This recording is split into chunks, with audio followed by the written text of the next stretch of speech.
Thank you for being here today, and we are very happy to have noticed so much interest in the conference we have organized. My name is Massimo Busuoli. I am the director of the NTNU office in Brussels, and I am the one basically welcoming you today. I'm not going to do any official speech for this. I have a boss that have to do it. And but I would like really to thank you for the extreme interest that we have noticed in this conference. We have closed the registration to 680 people. The conference is going to be broadcasted also online, so I would like to say hello to everyone which is following us online today. The program has been conceived to take you to a trip into the whole context that we are living in these days. So we will start with an overview of the current, let's say, political framework, the legislation that the Commission is putting on the place to basically manage the challenges of the current situation at world level and at the economic level. Then we will have two parallel sessions where we are going to dig a little bit in two sectors of big reference in the moment in Europe. One is democracy, and the other one is the water, marine and maritime sector. And then we will close this afternoon with a session about, okay, these are the challenges, what about the instruments? And in the final session, we are going to discuss a bit the perspective of the next framework program and all the related open issues that at the moment are part of the very hot debate in Brussels. So, welcome again. I would like to invite on the floor my rector, Professor Grande, to give an official opening speech for the conference. Thank you very much.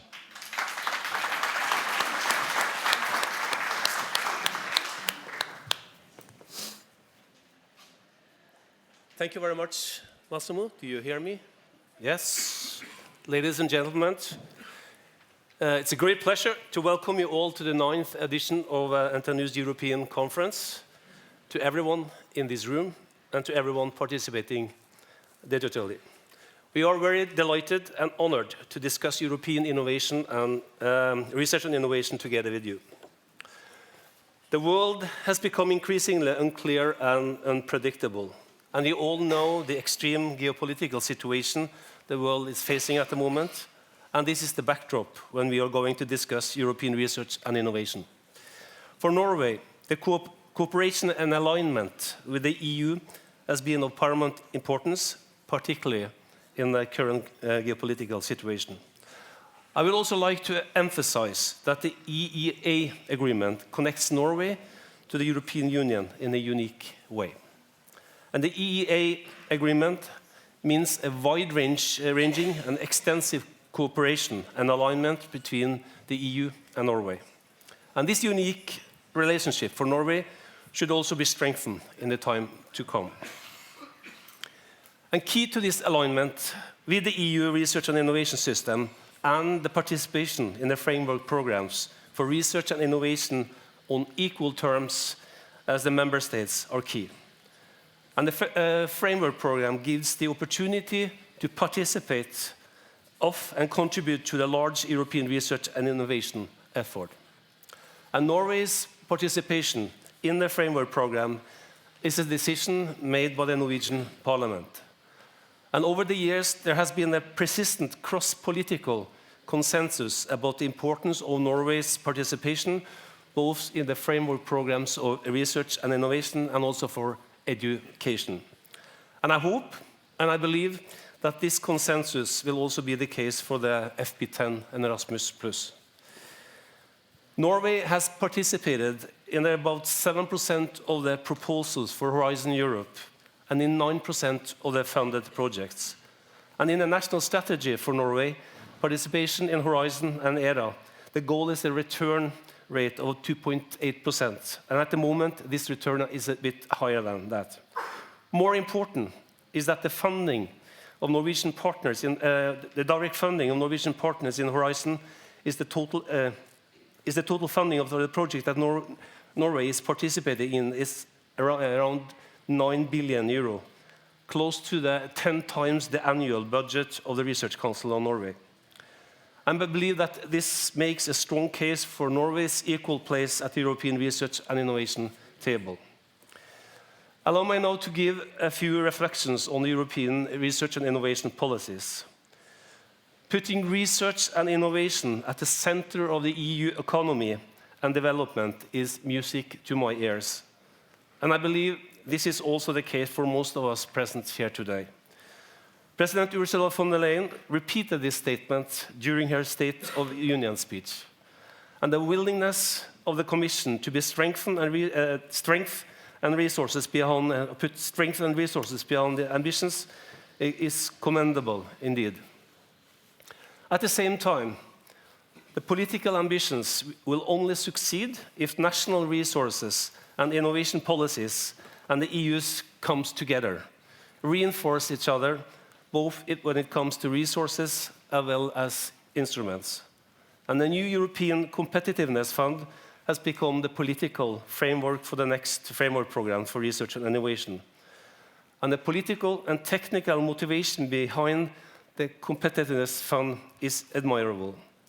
And we are eager to learn more about how FP10 will relate to the ECF.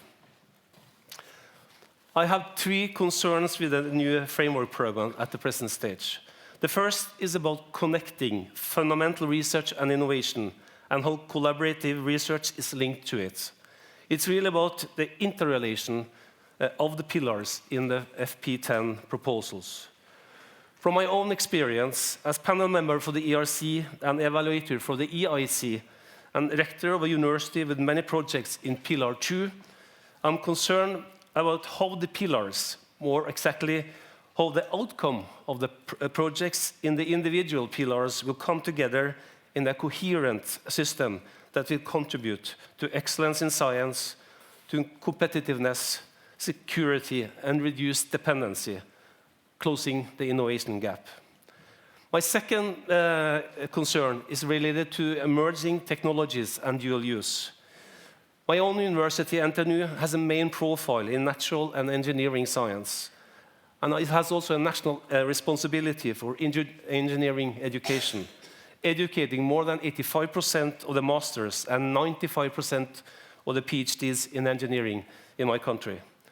Research and innovation in sensitive and emerging technologies, including technologies with a dual-use potential, is of high importance to European resilience and competitiveness, and should be prioritized in the next funding period, in my opinion. This is critical for the development of Europe, to close the innovation gap, for economical growth, for security and stability, and self-sufficiency in critical societal areas. The third concern is related to the industry involvement and partnership. NTNU has a strong tradition in cooperation with industry and public sector, for example, through more than 20 national excellence centers for research-based innovation.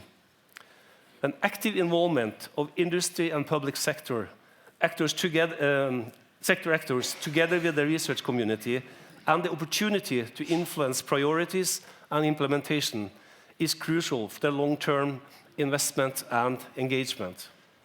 And resource allocation and investment must be based on in-depth knowledge, needs analysis, and profound understanding of industrial, societal, and research needs to reinforce European competitiveness.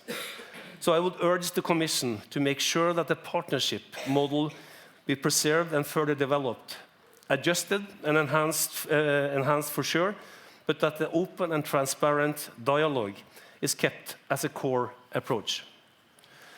I would also like to underline that, in my opinion, there are no alternative to scientific excellence as the #1 criteria in selecting projects, regardless of instruments.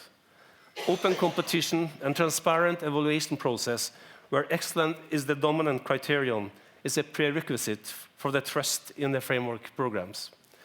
And I'm proud that NTNU can offer the NTNU European Conference as a yearly arena for discussion and reflection about European research and innovation.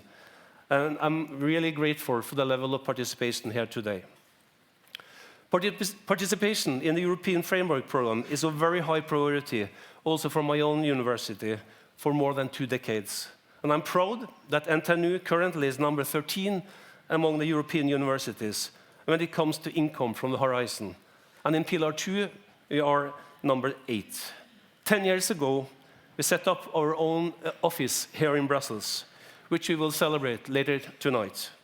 In conclusion, there should be no doubt about NTNU's commitment and the willingness to contribute to European research and innovation.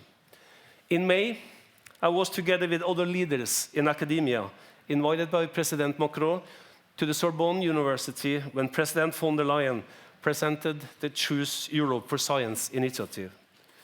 During and after launch, the €5 million recruitment of talents got a lot of attention. Still, to me, the meeting was not least about the university as a bearing structure in the liberal democracy as we know it, for securing and strengthening the democracy, for the societal development based on humanity, inclusions and respect for all, based on knowledge and factual insight and understanding delivered by the universities. Universities are at the core. The role of the universities in preserving democracies, freedom and prosperity for all. Universities are under attack. Factual knowledge is challenged, and we see a dangerous and frightening development. In a new and continuously evolving and uncertain political landscape, Europe must stand strong, build societies based on decency, respect, tolerance, and inclusions and respect for human rights.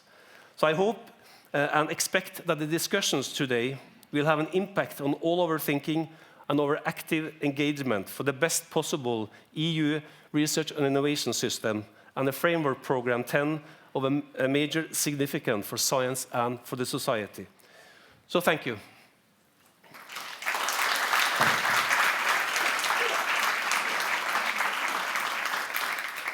Now it's my pleasure and honor to introduce Vice President of the European Parliament, Mrs. Antonella Sperna. Vice President Sperna will be giving an opening address for the conference. Please, Vice President, the floor is yours.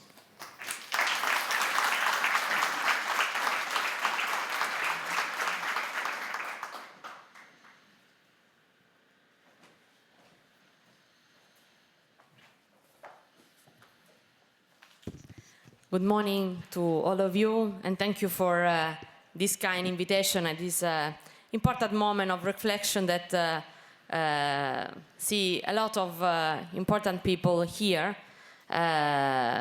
reflecting on something that we are going to plan in the next year. So in a very important moment, in a very crucial topic, in my opinion. So it's a great honor to be here with you, and let me starting and thanking you for organizing this forum, important forum, which has now become a key annual opportunity to bring together researchers, policymakers, innovators, and institutional actors. The quality of the debate and the diversity of perspective represented here are demonstrating of how dialogue and cooperation help Europe build its strength. Allow me to congratulate the university for the vision that underpins the initiative that has become a valuable platform which collect academic, industry, and institutions and can meet and discuss the pressing issue of our time. Today, you will discuss about many different topics around key strategies, strategic areas that need an ambitious R&I investment in the next years. It will make the difference in our efforts to improve our competitiveness on the global stage. In my speech, I would like to focus on three aspects of this debate. First, Norway is a close and strategic partner of our common European and research innovation agenda. Its contribution is remarkable in several areas that are central for Europe's future: energy, security and defense, water management, marine and maritime technologies, democracy, and of course the digital transition. Institutions like NTNU, SINTEF, UIB, UIT, and North have made the strategic choice to invest strongly in Brussels and position themselves at the heart of Europe's debate. There are a lot of years that you are represented here in the heart of European institution, and your work is, we can see it every time. So this shows vision and ambition. It demonstrates that the will to contribute not only to an excellent research institutions, but actors shaping the European research and innovation landscapes. NTNU's excellence in the maritime and marine sector is well known. It was the first university in the world to develop an autonomous passenger ferry, and its leadership in engineering is recognized everywhere. This achievement illustrates why Norway's research community is not just participating in Europe's journey, but helping it to lead. This leads me to the second point, that is about the importance of an ambitious R&I policy for Europe's competitiveness. Innovation is the cornerstone of our ability to remain competitive in the fast-changing global environment. Responding to the serious challenge that we must face requires a profound transformation of our economies and of our societies. For Europe to succeed, we need to strengthen our capacity to generate knowledge, to turn ideas into technologies, and to transform technologies into solutions that can be scaled and developed for all the citizens, for all the people that are waiting for the policies of the university, the policies that the decision makers are in charge to do. So data, artificial intelligence, gigafactories, AI factories have become basis components of the infrastructure of our future competitiveness. Europe must be able to collect, analyze, and use data at scale in full respect of our values. It's an important dimension that I highlight every time I'm having a speech. While investing in the research infrastructure that will enable our researchers and innovators to work at the frontiers of knowledge. Here, again, Norway's contribution is invaluable. The expertise of its institutions, its capacity to develop cutting-edge technologies, and its engagement in collaborative European projects make it a true driver of innovation across the continent. Third and last point, we all need a strong and coherent R&I framework. Horizon Europe, for example, is a milestone program. It has brought unprecedented support to collaborative research and innovation. Discussions on the next MFF have already begun and will keep us busy for the next 2 years. The European Parliament will play a decisive role in shaping it. Therefore, make sure you stay close to us and bring our perspective to our attention. That's what we are saying in the beginning. In this framework, we must ensure the right balance between flexibility and adaptability to respond to potential urgencies and adapt to the different national circumstances, and the need to ensure continuity, predictability, and ambition. This means, first and foremost, a strong budget for the next framework program, but also the Horizon must remain a standalone program. That's a very key point, with the capacity to support excellence, collaboration, and impact on the politics that all the member states and also the close states of the European Union can put in evidence. Only with a solid framework and strong investment, we will be able to deliver on our goals. A competitive Europe that leads in science and innovation while staying true in its values. I highlight it every time. Ladies and gentlemen, let me conclude by once again congratulating for NTNU for convening us today. This conference came at the right time. As we begin to reflect on the future of European research and innovation policy, we need exactly this type of forum to let ideas flow freely. Universities have always been and will remain the backbone of Europe's knowledge society. These are the places where young people are trained, where frontier science is pushed, and where innovation is born. NTNU and its partners show how university cannot excel in research, but also play an active role in shaping Europe's research and innovation agenda. So thank you for your community to make Europe stronger, to help us to create and to get better the policies that we all are asked to work on the next years. And so thank you again, not only for inviting me, but to share with us and for all the member of the European Parliament, like I'm representing here, the strong values and also important policies to create a real collaboration among institutions like yours, institutions that are operating in the European Union, and to try to make our knowledge, our will, and also what Europe can offer to the worldwide research, a very big challenge, but not only a challenge, but a goal that we can reach all together. So thank you for inviting me. I hope the discussion of today could offer a very good topics for our debate. I'll be very grateful to receive the act of today's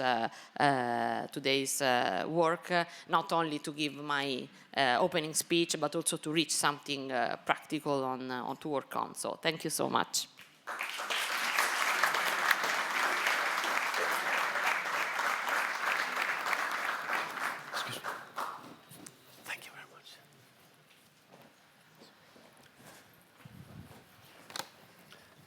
Thank you very much, Vice President Sperna, for your availability and willingness to contribute with the institutional opening address of our conference today.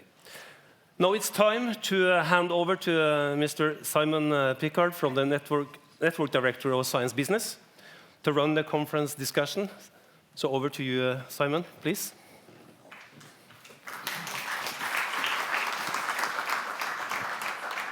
So thank you very much, Tor, and also to Massimo and the team for organising today's event. It's a pleasure to be here on behalf of Science Business, which I suspect many of you know is Europe's leading media organisation dedicated to R&I policy issues. But first, I'm going to do a little reminder to Massimo. There's another anniversary that you can celebrate today, which is the 15 years of NTNU's membership of the Science Business Network. You were one of our founding universities back in 2009, beginning of 2010, so it's another reason to celebrate being here, and very happy to support today's discussions.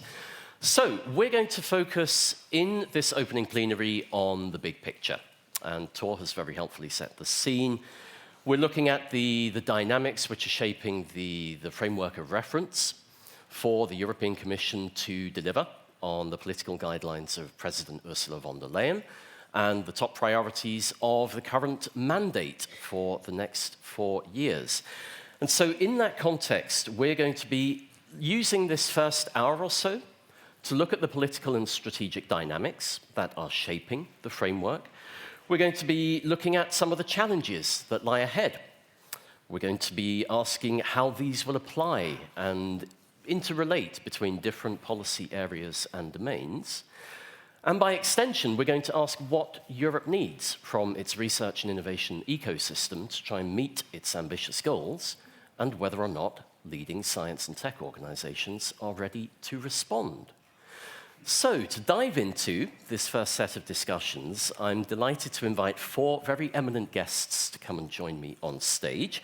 So, in no particular order, we start with Alexander Hobser, cabinet expert for Executive Vice President Stéphane Séjourné, and former Chief Economist at DG RTD. Alexander, thank you for being with us. Second, and with a special thanks, Lucilla Scioli, who's the Director of the AI Office for DG Connect at the European Commission, who's flown in from Stavanger in Norway at the crack of dawn step in for Roberta Viola. Thank you, Ursula. We'll try and keep you awake during the opening session.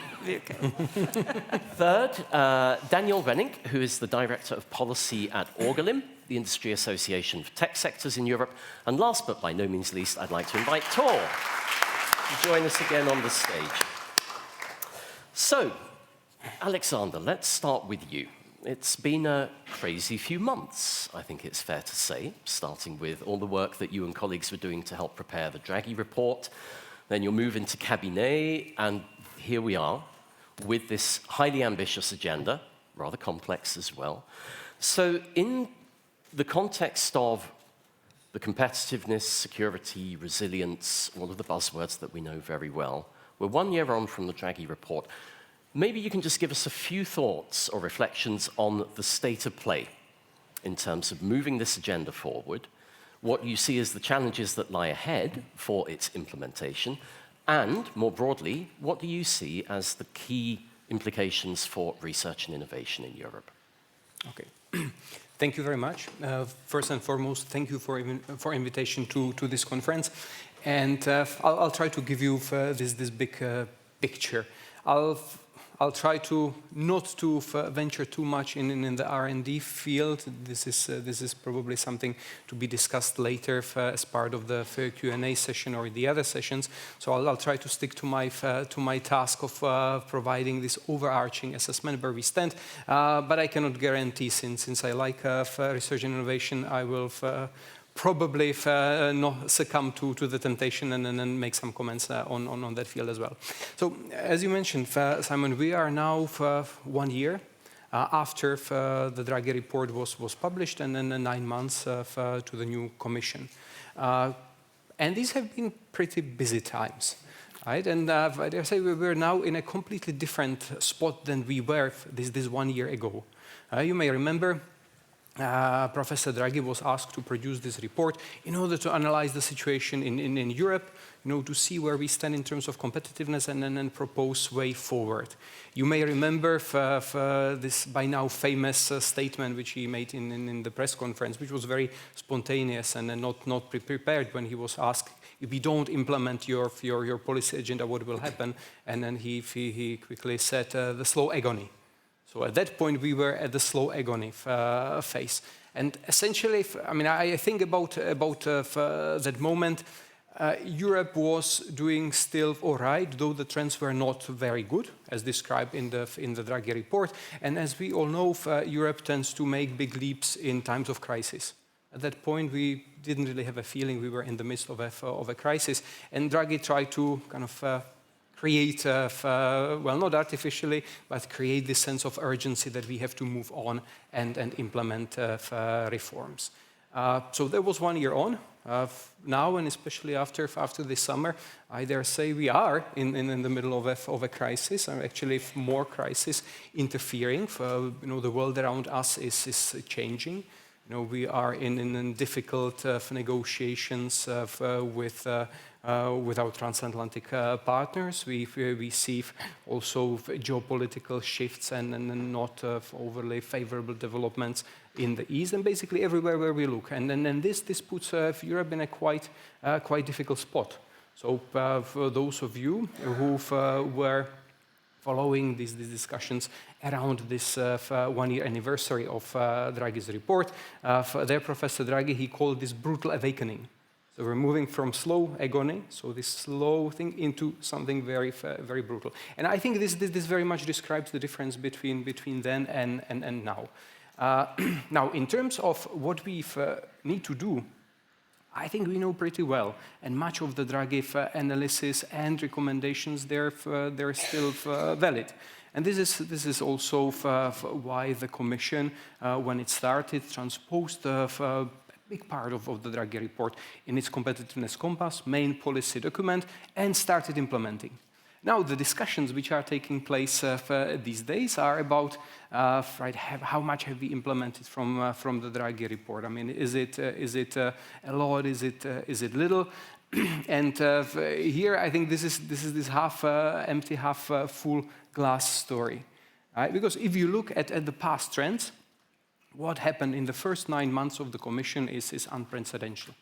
I mean, so many initiatives that were put forward, and then we're moving very fast in terms of discussions, negotiations, trying to make sure that they are implemented as soon as possible. Now, of course, given the much higher stakes that we're facing now, the question is this enough? And the answer probably is no. I mean, we really do have to accelerate, not only in terms of coming forth with proposals, but also in terms of implementing them and making sure that they have impact down on the ground. Now, just a couple of more specific elements so that we know what we're talking about. So after the publication of the Competitiveness Compass, Commission has come with a number of proposals and they all somehow relate to the three main pillars of Draghi agenda, where we have innovation, where we have decarbonization, and where we have security. And then when we look around the world, I've already mentioned, all of these elements are very crucial. I mean, of course, on innovation, which is something very close to all of our hearts, the Commission did recognize the importance of research and innovation, and is trying to tackle different facets of this issue with one main objective, and that is to translate, to support high-quality, excellent research, and translate the results of it into innovations, making sure that this is then deployed and translates in increased competitiveness of our industries. Because this is, and here, this basically, there you can see the links. We're not talking about research, innovation in isolation from support for our industry, performance of the economy as a whole. I mean, this is means which is leading in that direction, and this has been the approach of this Commission.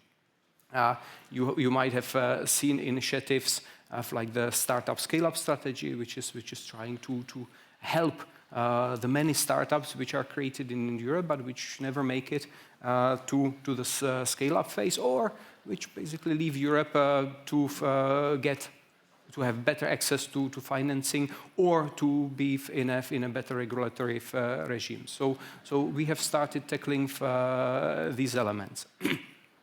On the industry side, of course, decarbonization still stays the main objective. So the Clean Industrial Act is putting forward measures how to decarbonize our industry to make it more competitive. And many measures have also been taken on the side of increasing our security. Now, for me, and then here I'm like succumbing to the temptation, speaking about research and innovation as a kind of red thread in all this agenda. Obviously, we're not. Of course, knowledge is a very valuable objective in its own right, but it also serves all these purposes, and it can help us to address many of these challenges that we're facing, be it the ambition to improve industrial capacity in Europe, to be more independent from dependencies on many other countries around the world. So all these elements come into or join in the Commission's agenda. Now, let me conclude on the way forward. So I said we need to step up or accelerate, and this is also what President von der Leyen mentioned in her State of the Union speech, again, very recently. So the course is confirmed, but we have to do more.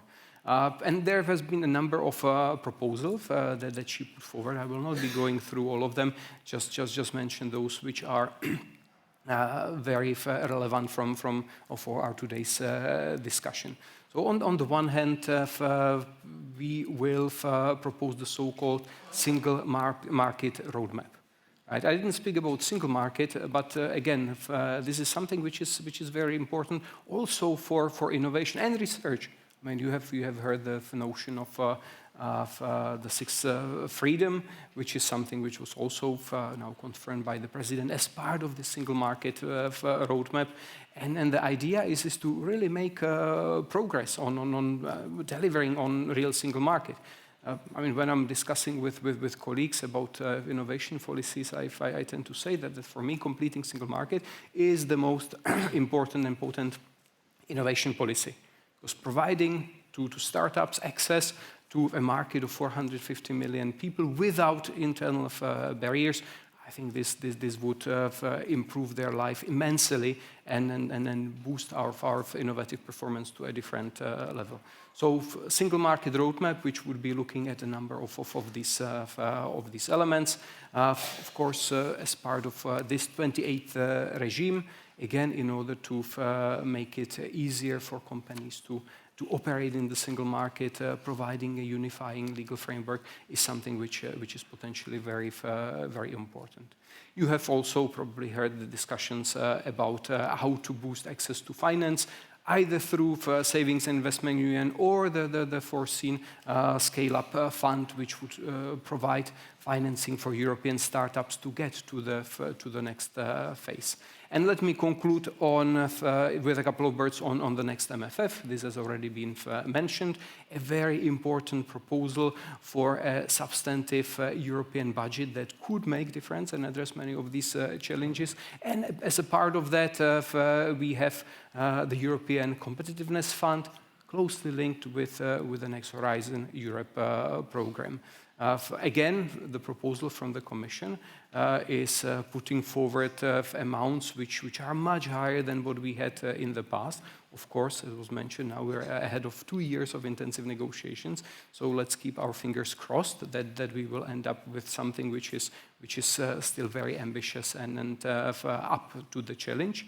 But the idea there is to complement research and innovation as embedded in Horizon Europe by a European Competitiveness Fund that would allow us to, again, push the fruits of research and innovative activities to the market, right? To make sure that we can finance what comes from research activities, turn it into something which can be valorized and then broadly deployed in the European economy. So that's the idea, together with other motivations to simplify, to be more flexible, be able to react to things or crises as they evolve, because what we know is definitely down the road there will be many crises.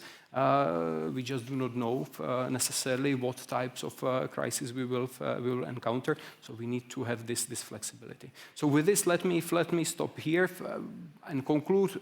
A lot has been done, but the sense of urgency is there. I hope that everyone feels it, not only in this room, but also among the co-legislators, member states, stakeholders, and that we will make substantial progress on the agenda.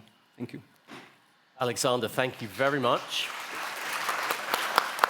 Super encapsulation of where we are today. I'm glad you underlined the sense of urgency and also making the connection with what President von der Leyen was saying in the State of the Union address about the single market reforms. Although connecting the two, we should perhaps bear in mind that the idea of the fifth freedom was first brought up by Janusz Potocznik during his parliamentary hearing before becoming commissioner back in 2004, I think. So let's hope we can move a little faster on some of these critical issues in the next couple of years. Now, of course, when the political leadership at the Commission says run, it's up to the Directorates General to say how fast and in which direction. And so I think to complement Alexander's opening reflections, let's turn to Lucila, and in charge of the AI office at DG Connect. And arguably, Lucila, digital tech and digital policy are where all of the red threads of the political guidelines and the strategic goals of the Commission come together. So how is the sense of urgency and this evolving framework of European priorities influencing the work that you're doing in DG Connect? Alexander's talked about how much is already being done. I think that's very true with the AI factories and more. But what's your take on how digital tech and policy needs to evolve in the new political context? Thanks a lot, first of all, for inviting me here and for this very pertinent question. I mean, you have all mentioned the geopolitical context, and then you think of digital or artificial intelligence policies, and given the geopolitical context, you understand that that is really probably an example of the fact that we have to become much stronger in terms of our capabilities in this area, because artificial intelligence, for example, is not a new technology, but it's a very recent source of competitiveness that we can really untap if only we are able to develop AI, and we're able to integrate it into the sectors of our economy.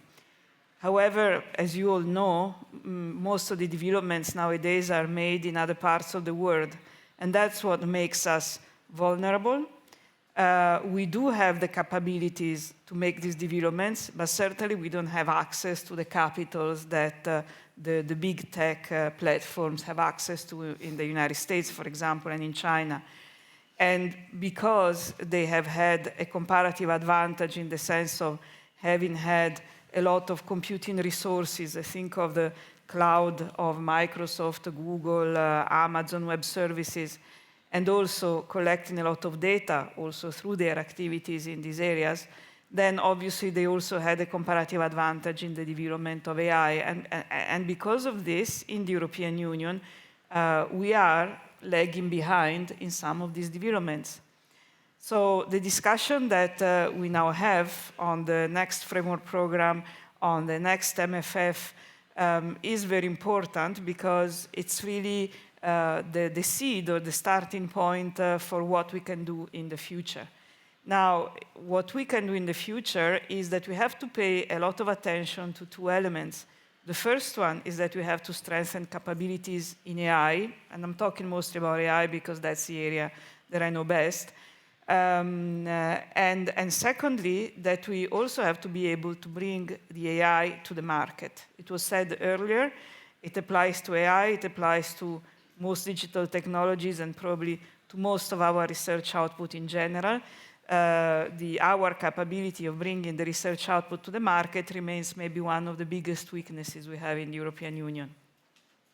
So since we have spoken about the competitiveness compass and these important needs for competitiveness, what we have done is first of all thinking, well, how can we help in developing more AI in the European Union, taking into account we don't have these very large platforms, and at the same time help these artificial intelligence be taken in the market, in particular in a single market that we always aim at strengthening, as it was said earlier.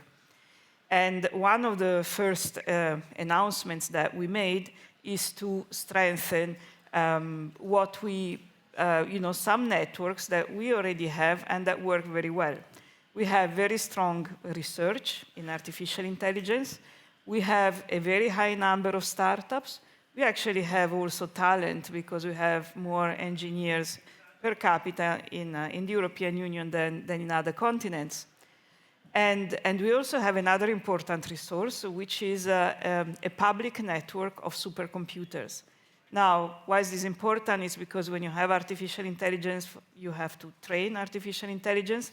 To do that, you need data and you need computing power. And computing power can be very expensive. People go to buy it on the cloud. That's particularly expensive. So what we can do in the European Union is to make available to our researchers and to our startups this network of very advanced supercomputers, which we are upgrading to something that we call AI factories. AI factories means making the supercomputers even more powerful through these dedicated chips you may read in the media. They're called the GPUs. These are the ones sold by NVIDIA, where NVIDIA is basically the monopolist in the world, but needs to produce these chips in Taiwan, and Taiwan needs to use machines that are produced in Holland by ASML to be able to produce these chips. So there is kind of a monopolistic triangle in the world for the production of these particular chips. So we are buying a lot of these chips and putting them in the supercomputers, which are also now offering services in terms of training, software engineering, and so on. And so we call them AI factories.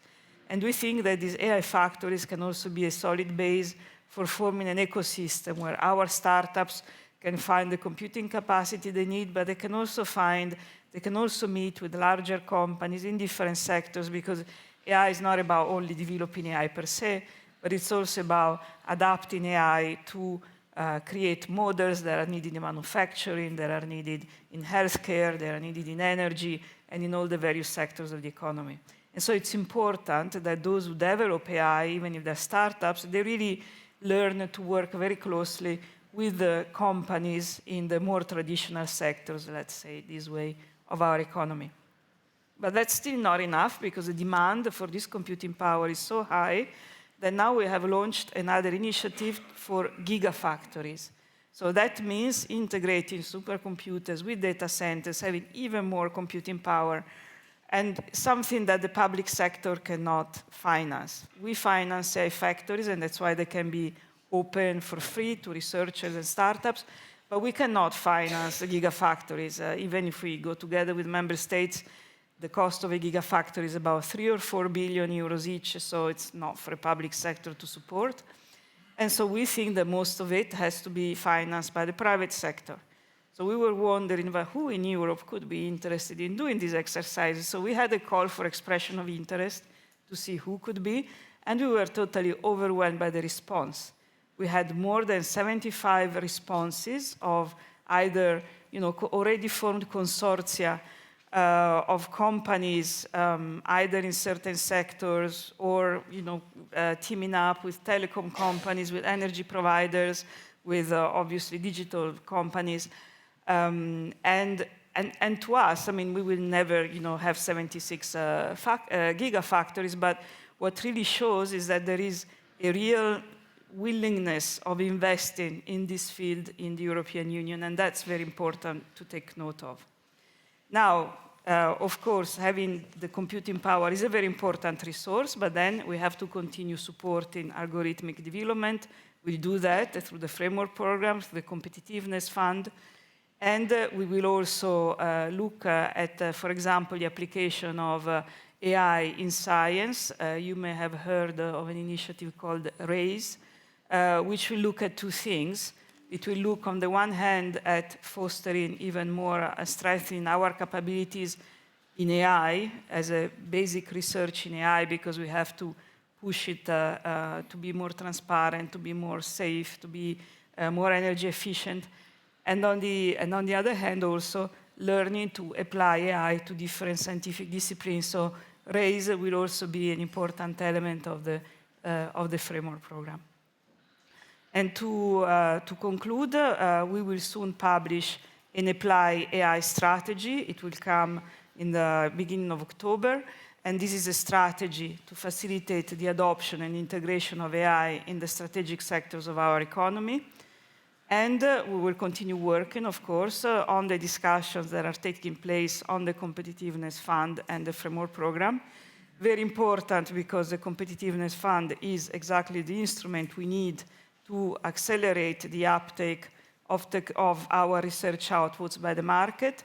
And it will also allow a blending of different instruments, which is something that we didn't have before. And so I think it will be extremely important to be able to implement it. Now, in the Commission proposal, we have increased significantly the amount of resources that would go to digital, both in the Competitiveness Fund, where there is a window for digital, a dedicated window for digital, but also in the framework program.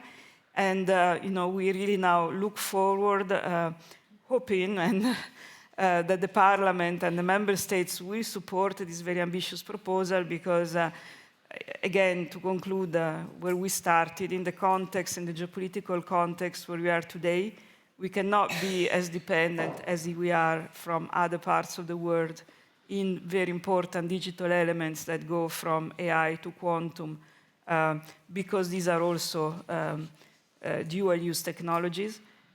So for our competitiveness, for our sovereignty, it's important that we become serious about capabilities, resources that we make available to these developments, because this is the innovation that will certainly drive our economies in the next 10 years. Thank you. Thank you very much, Lucilla. So there we have the institutional view. Now let's get some hot takes from the world of practice. And first, I'm going to turn to Daniel Bennick from Orgalim, the Association of Tech Sectors. So you've heard a lot of very important messages, yes, Daniel. And I think, referring to Lucilla's comment for the political negotiations to follow, hope springs eternal. And let's see what comes out in the next 2 to 3 years. But Daniel, I mean, beyond the digital tech space, how have you and your members absorbed the main messages and the objectives that have been set out in this new political and strategic framework? What do you want to see from policymakers in the months to come to ensure that this agenda can bring tech companies across Europe and across sectors behind the policy goals, and what would make that a big success? Yeah, thank you. How much time do I have? 20 minutes? 5 minutes? About 5. Okay. Thank you. Thank you so much for the invitation. Very happy to be here. So Ogalim, for those who don't know, that represents Europe's technology industries, which includes metal technology, mechanical engineering, and electrical engineering. Our industry has about 12 million employees in Europe, 770,000 companies, and a turnover of 2,700 billion euros. Now, if you look at the current economic situation, because it's all tied together also to what we're able to put into research and innovation, we're looking at third year in decline, unfortunately. We do our own economic forecasts, and we look at a turnover downturn of about 0.7% this year, and investments going down also for a second consecutive year, and with 0.3%, and employment going down by 0.9%. And then what is needed to turn things around? Well, at European level, what we are asking for is decreasing regulatory burden, first and foremost, and this will also be helpful to increase the possibilities to invest more in research and innovation.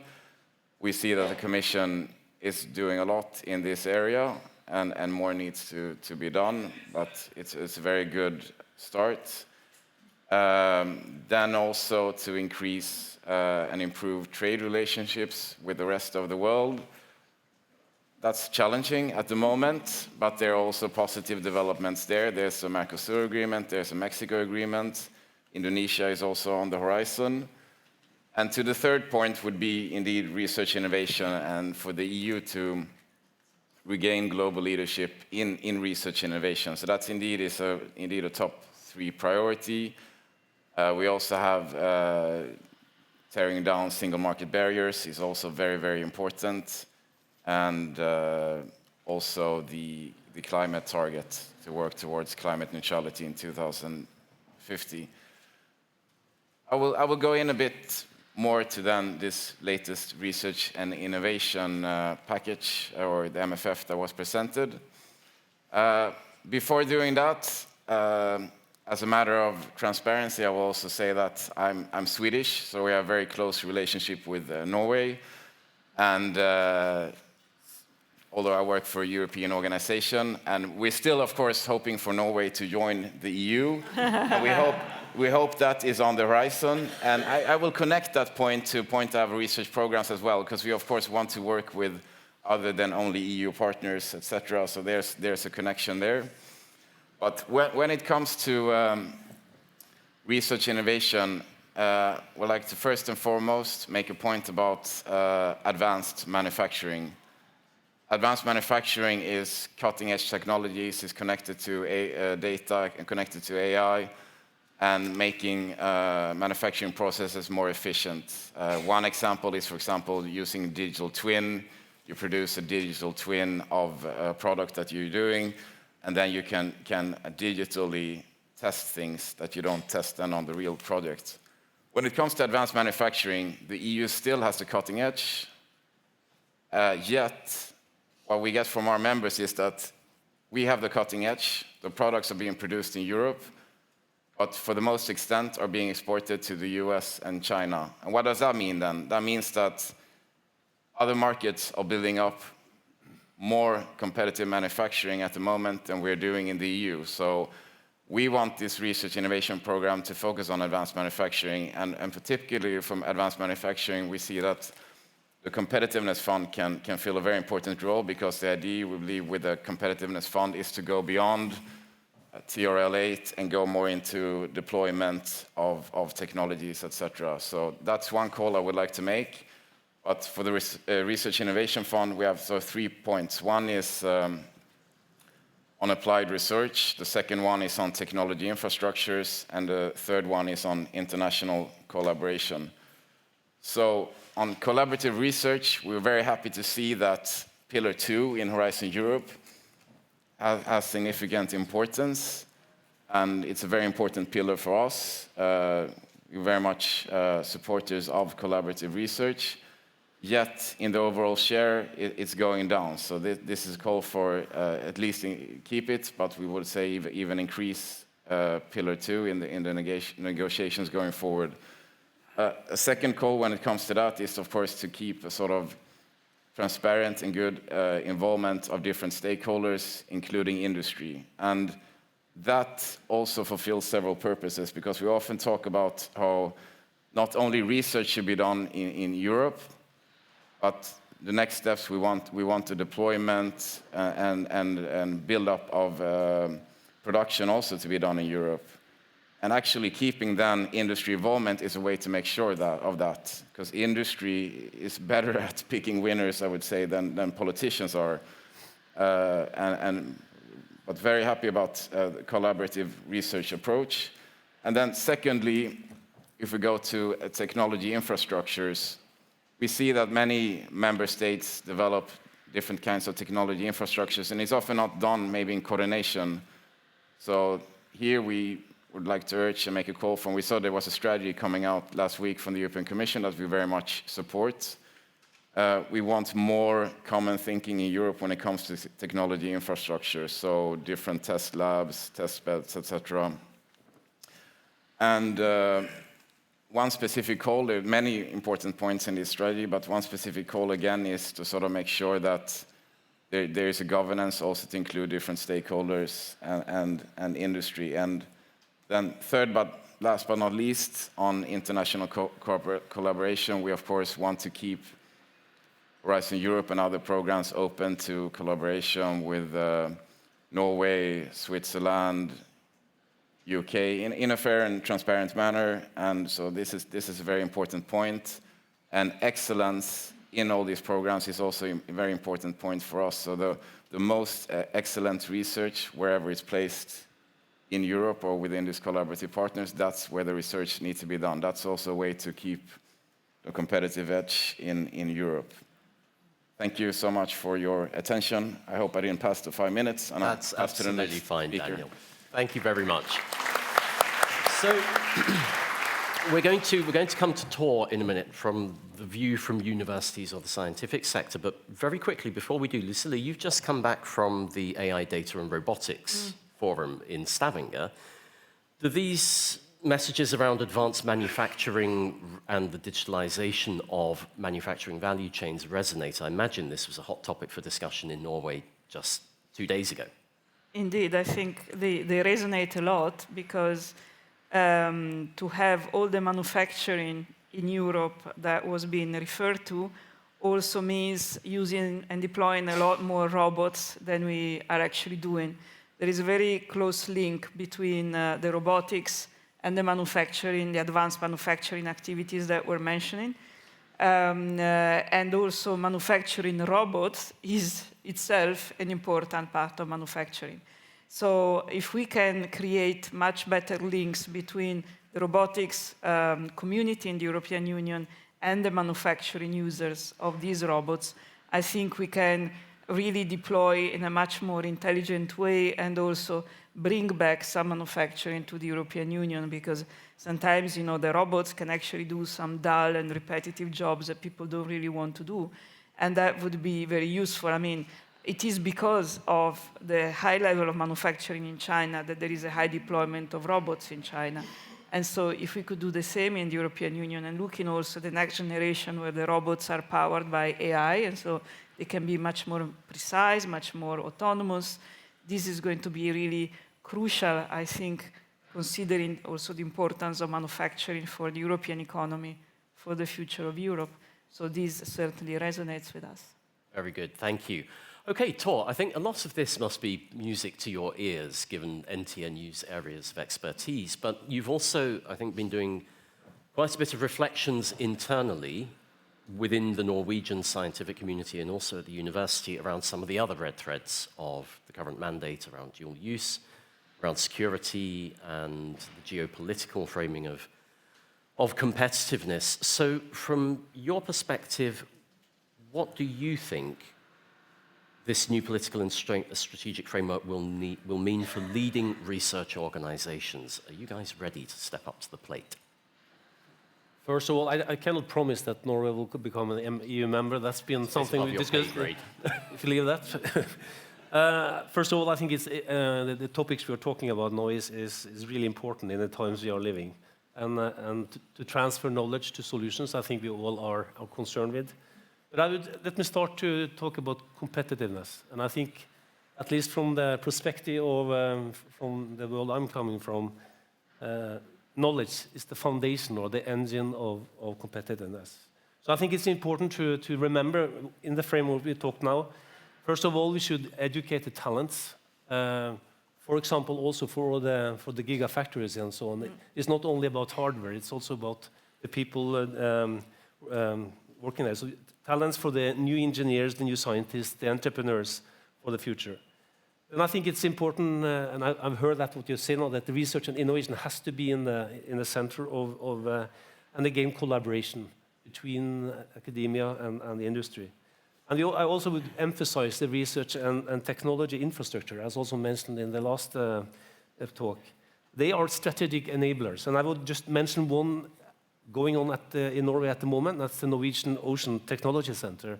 It's a $1 billion euro investment, which is really a kind of a test bed or a sandbed for the marine sector, for future energy, future food, and future marine transport solutions. Also really related to the green shift. I already talked about the importance of dual use, and I think this is also related to manufacturing and digitalization, because a lot of the technology related to dual use is actually indeed relevant for manufacturing as a case. And it's of course important also for the European defense industry, so to speak. And it's also, from a Norwegian perspective, also important for safety in the Nordic or in the polar region, where also a lot of these technologies comes into play.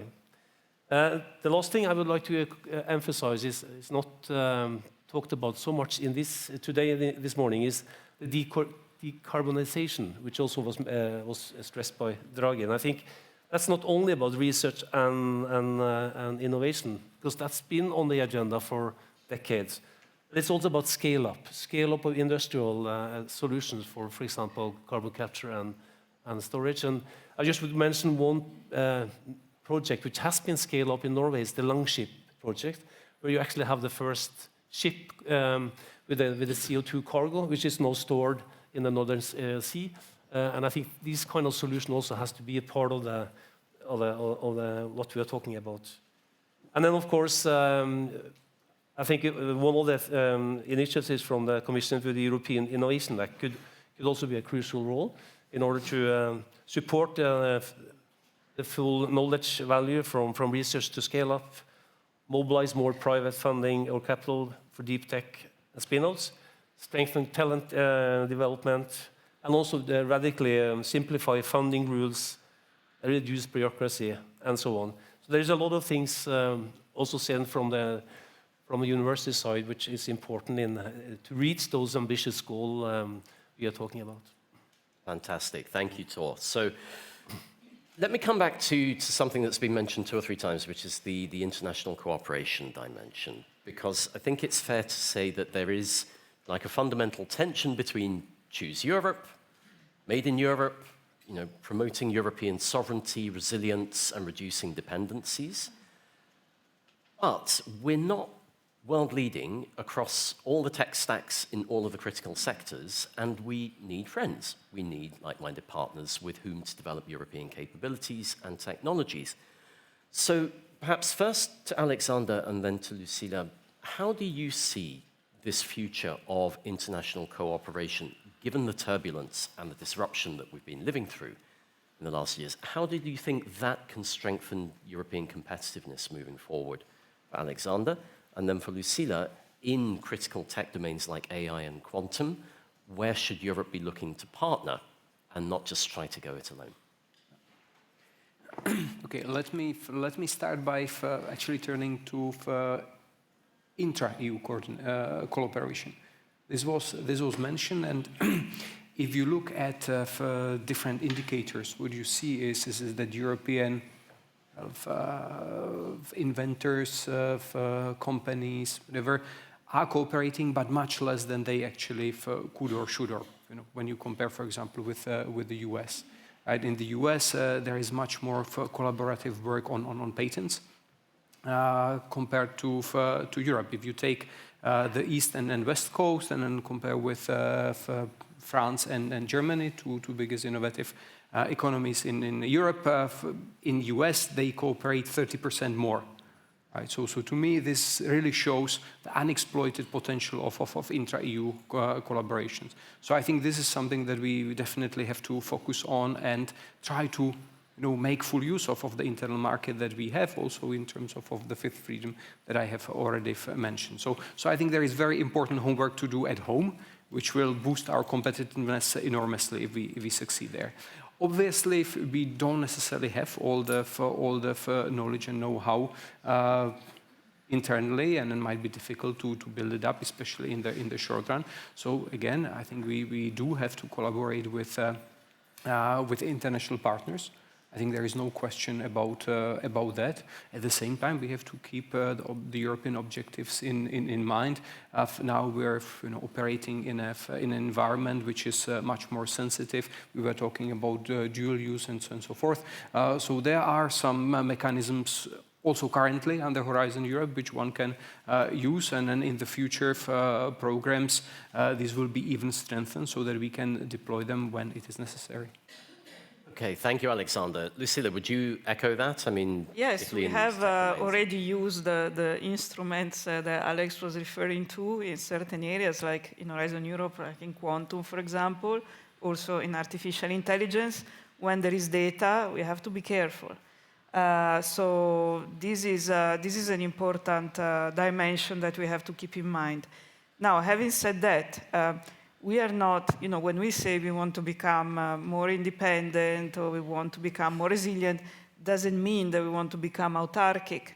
It already means that we want to strengthen our capabilities, but our economy remains open for investment from other parts of the world that we consider like-minded.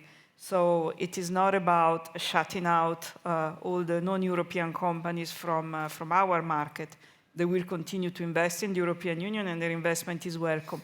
But at the same time, we really have to become stronger, because we know that we cannot always depend on what is happening in another country, and we shouldn't.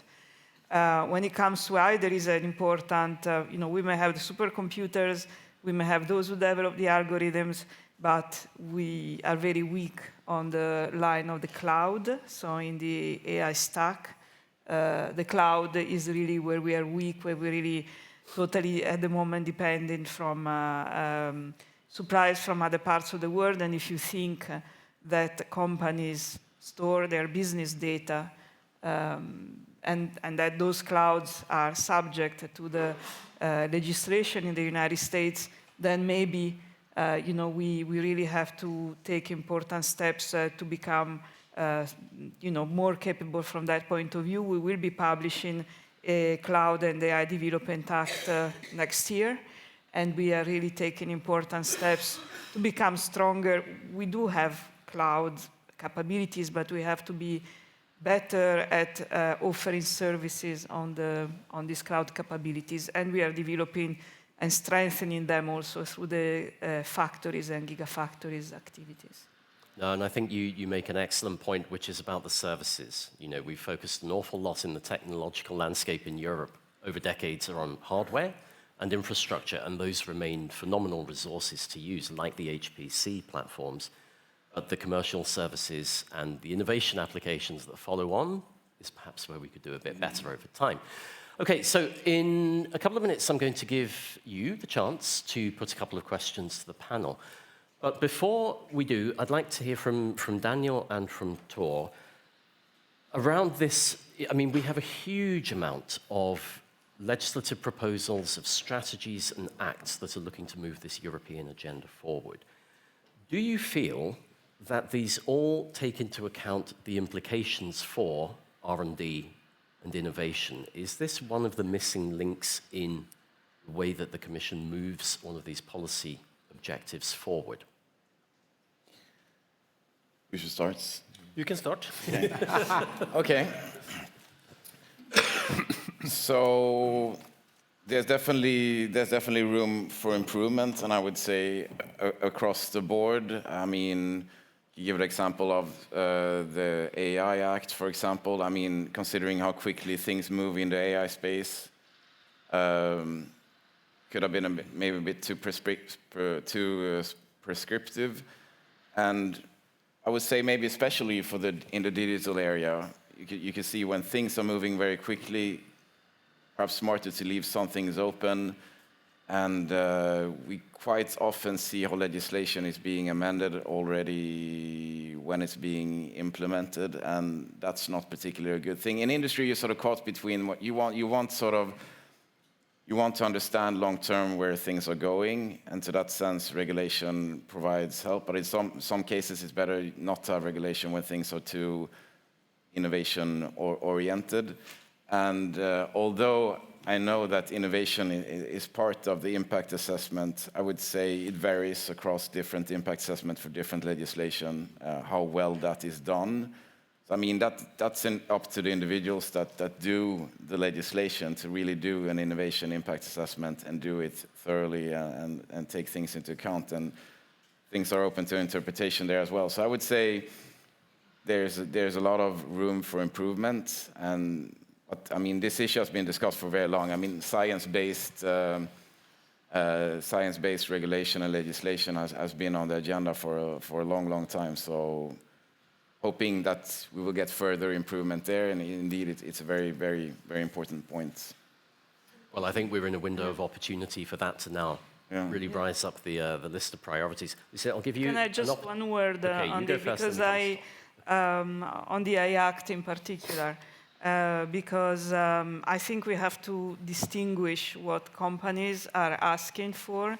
It's not about withdrawal of the AI Act or anything like this.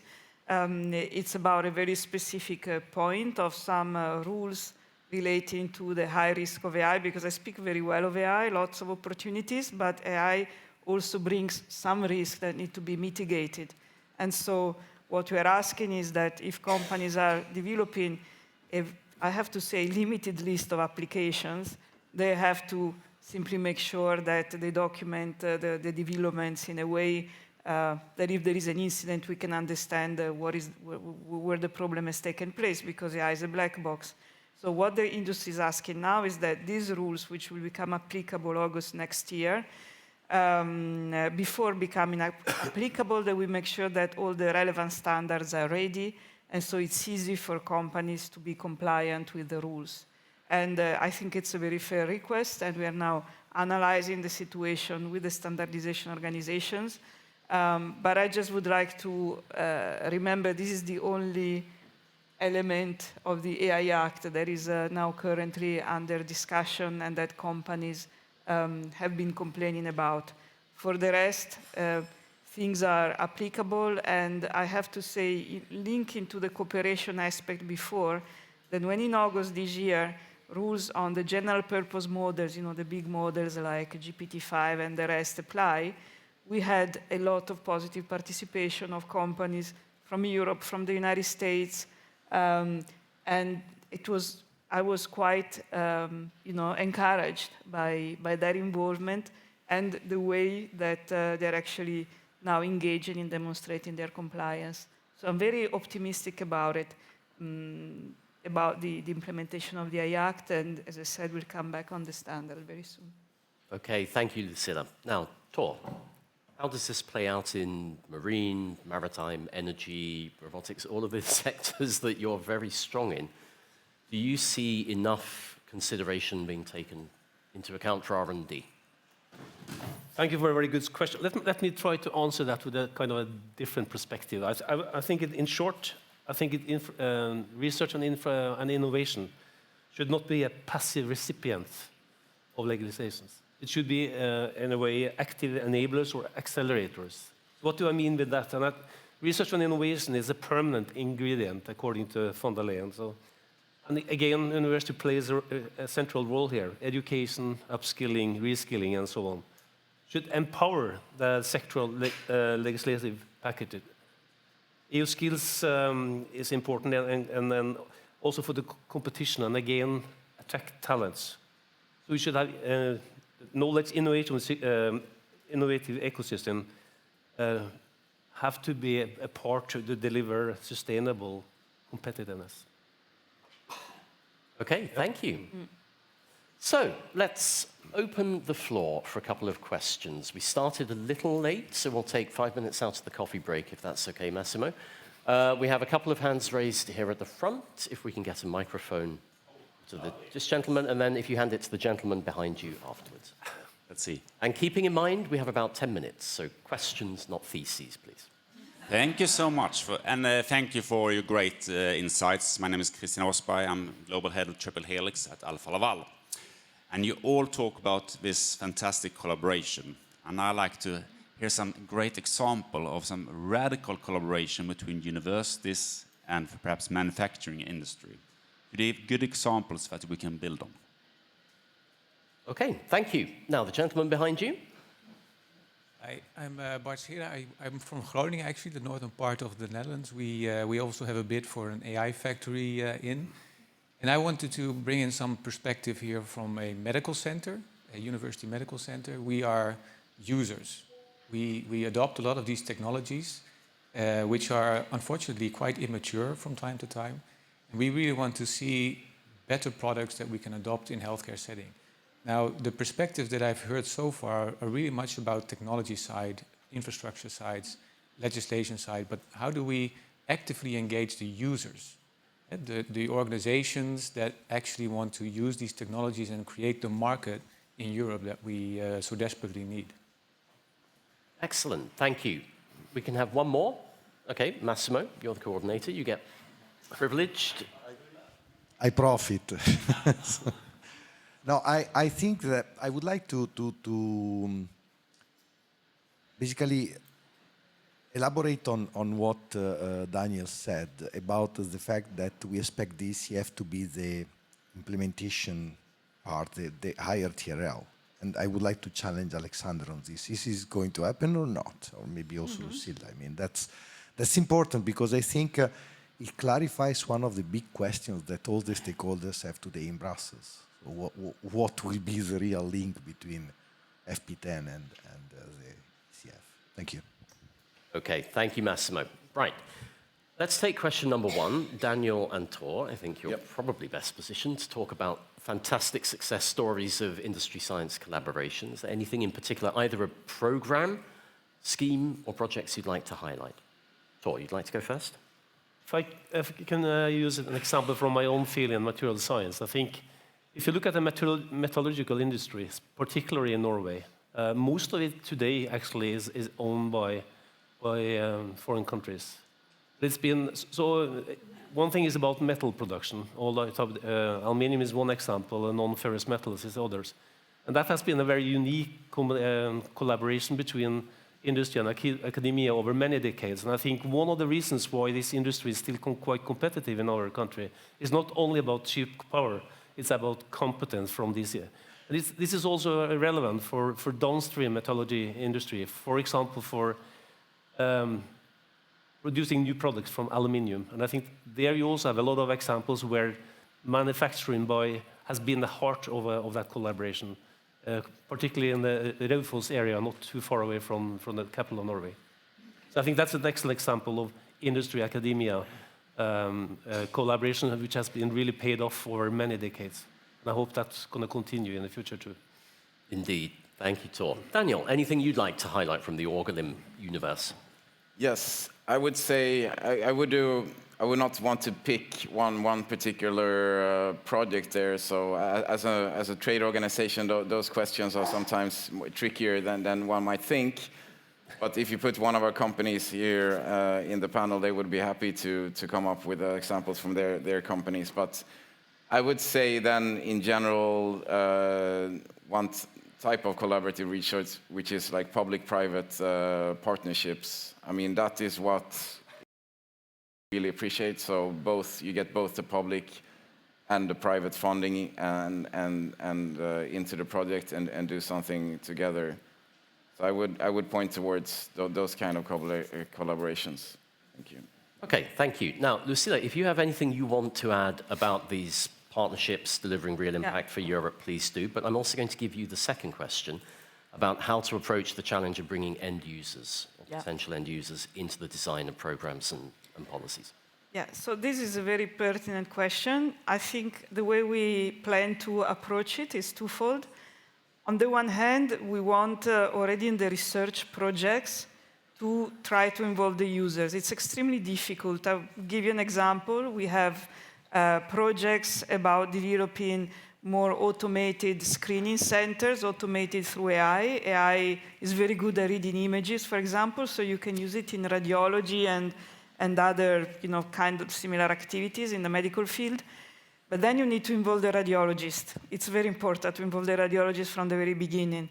They typically don't have a lot of time to get involved, but that's what we often try to do in our research projects, is really to try to involve them already at the beginning, at the time of the design of a technology. Another alternative that we are going to experience even more is to do it at the level of testing.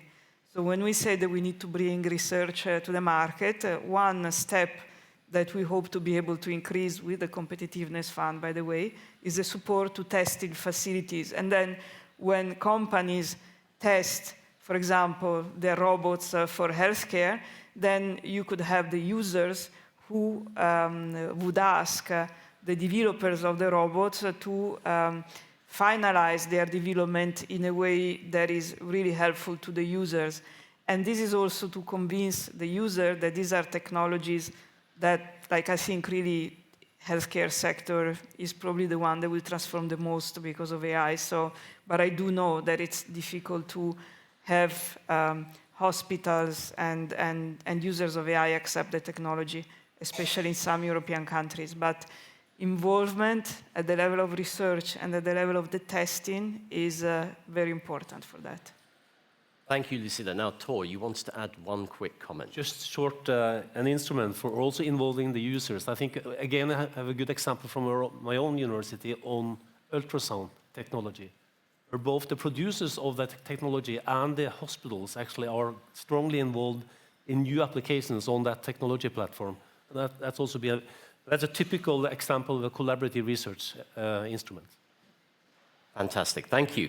Now, I'm going to bridge into the final question, which will be primarily for Alexander, but it's also for Lucilla.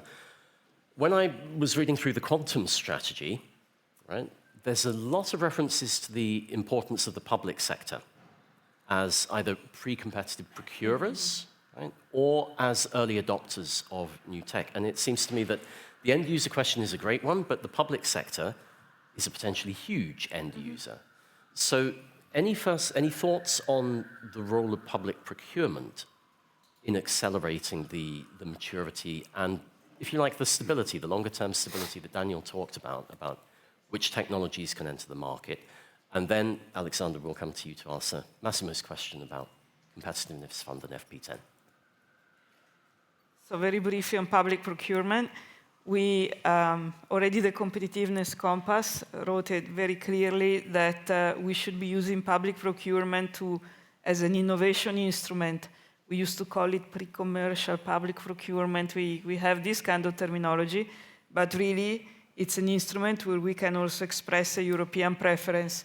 And so it's very important for the development of innovation in the Union. I think we have to refine it because, just to give you the example of AI again, if we have to do public procurement in AI, the companies that do AI in Europe tend to be startups, and then it's sometimes difficult for them to participate to public procurement because national rules require, evidence of financial stability and so on. So there is a lot of fine-tuning that we have to do there, but it's an incredibly important instrument and the only instrument we have probably, and one of the most important ones to really make sure that we buy European. Very good. Okay, Alexander, you're going to get the final words. Thank you. Just to add on this, definitely, I think the plans to reform public procurements They have been put on table already a while ago. Now we're working on this in the State of the Union speech. The President, she announced the so-called Industrial Accelerator Act, which would also touch on these elements. How to simplify public procurement, how to make it more accessible, and also how to through European preference benefit European companies, starting from startups to SMEs or big companies. So that's on the public procurement. Now on the ECF. I think the design of the fund and the links with FP10 have been done in such a way that there is this seamless investment journey, so that we can support innovations from the very beginning, from the research phase to the very deployment in the market. Right, so if you just take the 4 windows under the ECF, these 4 windows, they basically are somehow transposed into the proposal to the Horizon Europe. So there should be the same structure, the same set of rules, and very close links also between projects which will be financed. Now, to conclude, how to make sure that we push the TRLs basically further up and to the deployment. There we are also thinking about new instruments, for example, the so-called tech frontrunners, which would help create kind of consortia or ecosystems of companies, also with research institutes, whatever, so that they could work together and ensure this transition of knowledge into innovations and deployment in terms of concrete products and services. Excellent, thank you. And just to be clear, tech frontrunners to be different from tech champions, or it's a different. It'll be a different one. Okay. The European Union is fantastic at terminology. Congratulations. So we're going to bring this opening plenary session to a close in just one moment.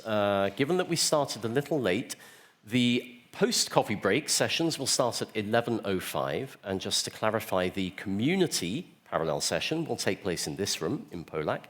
And the Oceans and Civil Security will be in the Malbec room, which is down the hall and to the left. And obviously coffee will be served outside.